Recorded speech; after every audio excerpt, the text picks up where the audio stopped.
अंतिम समय जब कोई नहीं जाएगा साथ, तो एक वृक्ष जाएगा।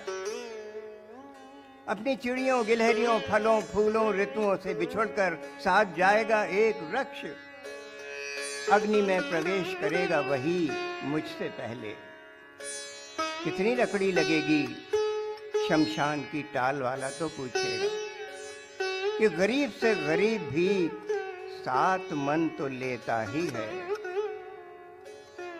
तो लिखता हूं अंतिम इच्छाओं में कि सिर्फ बिजली के दाह घर में हो अंतिम संस्कार, ताकि मेरे बाद एक बेटे और एक बेटी के साथ एक वृक्ष भी बचा रहे संसार।